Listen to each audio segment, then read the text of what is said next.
A už druhý pokus téhle závodnice, která má doma i olympijské zlato. No a na podruhé se přes 194 cm dokázala dostat.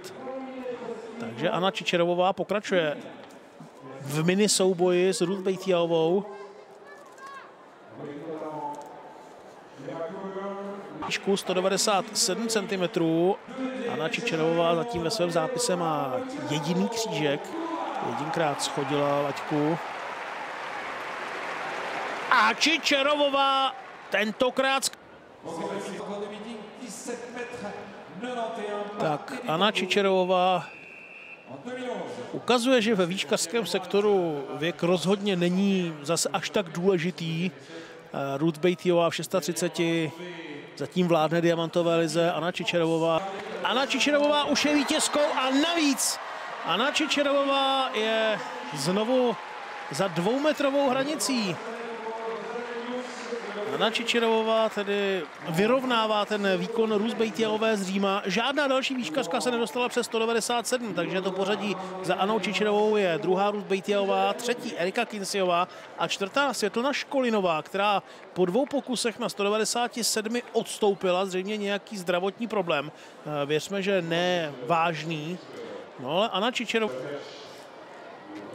rekord meetingu je ještě o centimetr výš, je držitelkou rekordu tohoto stadionu je Kajsa Bergqvistová, která v roce 2002 vyhrála výkonem 204 cm.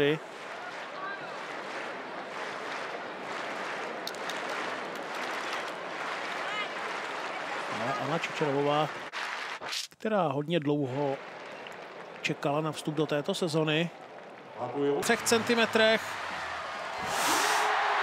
Anna Čičerovová už je sama na špičce letošních tabulek, protože 2 metry a 3 centimetry se udrželi na stojanech, i když se tady laťka chvěje pořádně. Tak Anna Čičerovová je zpátky a před pekingským světovým šampionátem je zapotřebí s ní hodně dobře počítat. A je Ruth Bejtialová má radost a sportovně ocenila tenhle úspěch Čičerovové, která ji v tuto chvíli odsunula z prvního místa letošních světových tabulek, ale 2 metry a 3 centimetry. Skutečně pro Čičerovou velká vzpruha, co se týká jejího sebevědomí. Tahle rodačka z Jerevanu. Dnes skvělý zápis. Jenom na té výšce 194 cm, drobné zaváhání. Už